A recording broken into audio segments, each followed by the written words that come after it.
Friedrich Nietzsche, complicaciones vitales de un vitalista.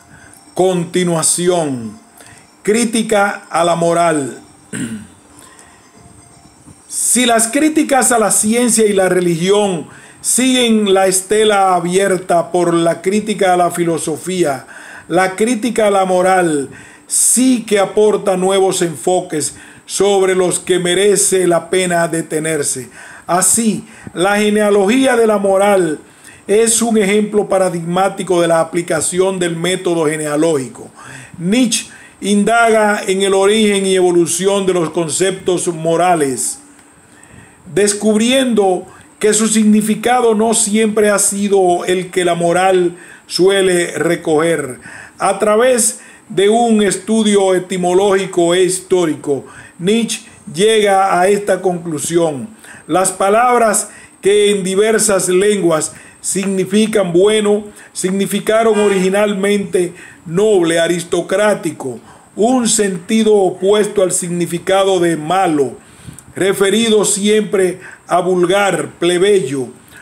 Como se ve, ambos conceptos no tenían significado moral, habían sido creados por los nobles y poderosos para separarse del pueblo.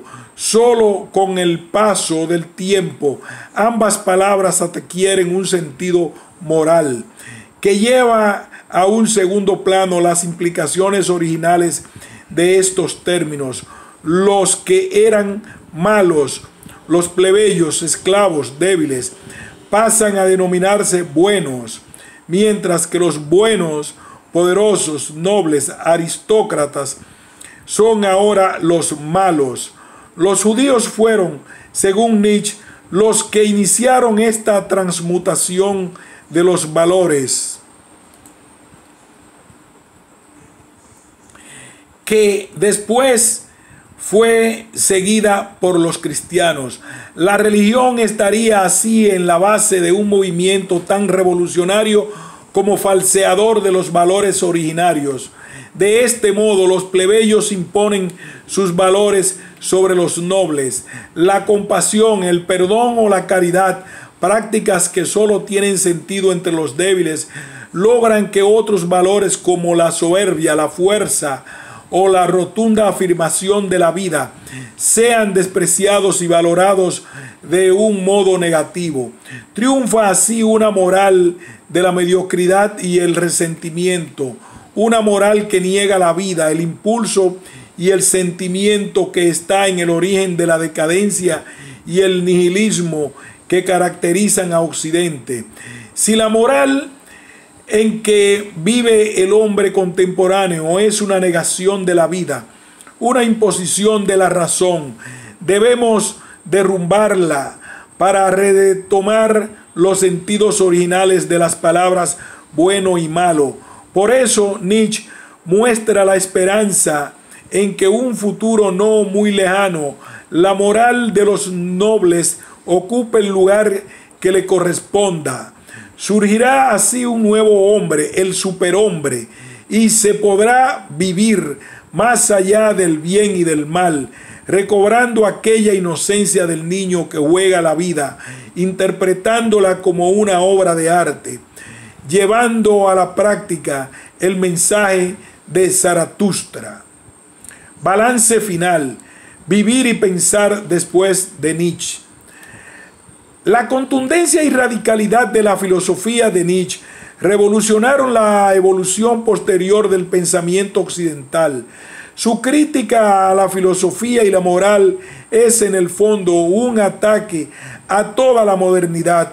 Si el racionalismo trata de fundar el conocimiento en la razón y la ilustración aspira a realizar en el terreno moral y político algunos de sus ideales prácticos, Nietzsche viene a decirnos que todo este proyecto moderno es en realidad decadente, que niega la vida y que debemos abandonarlo.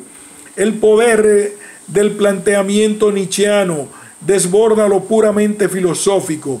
La historia del siglo XX en Occidente es, entre otras cosas, el relato de la pérdida de referentes absolutos, crisis de la religión, hundimiento de los valores tradicionales y la moral, ausencia de fundamentos sobre los que vivir.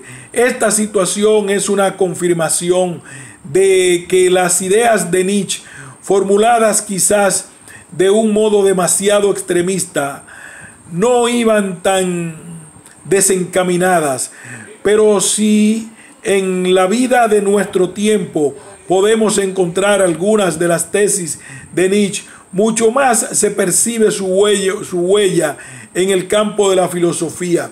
Su ataque a la modernidad y a sus valores asociados abre una nueva época en filosofía, la postmodernidad. Se trata de un concepto complejo y difuso sobre el que no existe acuerdo, pero podríamos concretarlo precisamente en la superación del proyecto moderno, demasiado obsesionado con la razón, para abrirse a otras instancias del ser humano, el arte, los sentimientos. Para filósofos tan dispares como Foucault, Derrida y Deleuze, el proyecto moderno está acabado y es necesario plantear nuevas formas de vida y nuevas ideas que se escapen a la razón. Sin embargo, quedan abiertos interrogantes complejos como pensar, ejercicio que parece propiamente racional. Desde fuera de la razón, la crítica nietzscheana a la filosofía afecta a sus propias ideas, que son también filosóficas. ¿Cómo criticar la razón o el lenguaje desde la misma razón o el mismo lenguaje? Cuestiones que siguen abiertas en la filosofía actual, que en cierto modo bascula en torno al debate modernidad, postmodernidad. Fin.